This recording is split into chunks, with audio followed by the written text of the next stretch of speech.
আপনি অ্যামাজনে নতুন একটা প্রোডাক্ট লঞ্চ করে প্ল্যান করলেন পিপিসি চালাবো না, শুধুমাত্র অর্গানিকভাবে সেলস আনবো। শুনতে ভালো একটা স্ট্র্যাটেজি মনে হতে পারে, কিন্তু 2026 সালে অনেক সেলারের জন্য এই স্ট্র্যাটেজি কিন্তু কাজ করবে না। কেন? ধরুন আপনি নতুন একটা প্রোডাক্ট লঞ্চ করলেন, আপনার প্রোডাক্ট ভালো কিন্তু নতুন হওয়ায় আপনার রিভিউ কম, সেলস হিস্ট্রি নেই, অর্গানিক র্যাঙ্কিংও স্ট্রং না। অন্যদিকে আপনার কম্পিটিটররা কয়েক মাস ধরে বা কয়েক বছর ধরে অলরেডি অ্যামাজনে সেল করছে, তাদের অনেক রিভিউস আছে, সেলস হিস্ট্রি আছে এবং সার্চ রেজাল্টেও ভালো পজিশন আছে। এখন কাস্টমার যখন আপনার প্রোডাক্টের ক্যাটাগরি সার্চ করবে, তখন আপনার প্রোডাক্ট যে অর্গানিক্যালি উপরে উঠে আসবে তার গ্যারেন্টি কই? এখানেই নো পিপিসি স্ট্র্যাটেজির প্রধান সমস্যা। আপনি ভালো প্রোডাক্ট তৈরি করেছেন কিন্তু কাস্টমারের সামনে পৌঁছানোর সুযোগ কমে যাচ্ছে। অ্যামাজনে স্পন্সর্ড প্রোডাক্টস মূলত এই ভিজিবিলিটি তৈরির জন্যই ব্যবহার হয়, কিন্তু সমস্যা শুধু ভিজিবিলিটিতেই শেষ না। ধরুন আপনার অর্গানিক র্যাঙ্কিং অনেক ভালো, তাই টাকা বাঁচানোর জন্য পিপিসি চালাচ্ছেন না বা পিপিসি বন্ধ করে দিলেন, কিন্তু অন্যদিকে আপনার কম্পিটিটর পিপিসি চালাচ্ছে, কাস্টমার প্রোডাক্টটা সার্চ করলো, সার্চে কিন্তু আপনার কম্পিটিটরের প্রোডাক্টটাও চলে আসবে।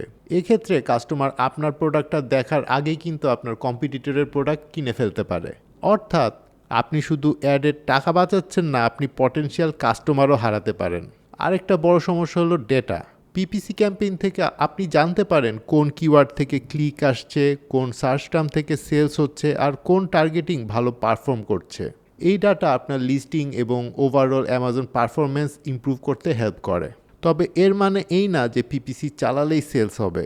আপনার প্রোডাক্ট যদি খারাপ হয়, লিস্টিং যদি দুর্বল হয়, প্রাইস যদি বেশি হয়, রিভিউ যদি কম থাকে, তাহলে শুধু পিপিসি চালিয়ে কোনো লাভ হবে না।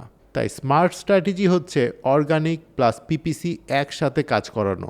অর্গানিক আপনার লং টার্ম গ্রোথের জন্য গুরুত্বপূর্ণ, আর পিপিসি আপনার কাস্টমারের সামনে পৌঁছাতে, ট্রাফিক আনতে এবং কাস্টমার ডাটা কালেক্ট করতে সাহায্য করে।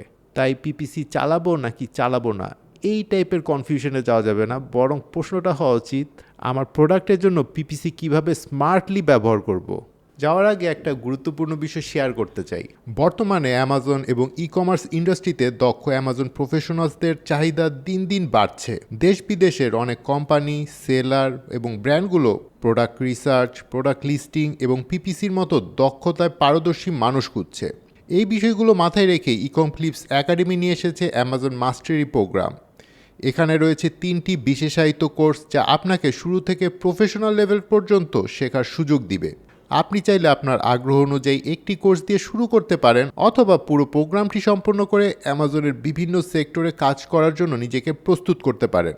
অ্যামাজন মাস্টারি প্রোগ্রাম সম্পর্কে বিস্তারিত জানতে ডেসক্রিপশনে থাকা লিঙ্ক ভিজিট করুন।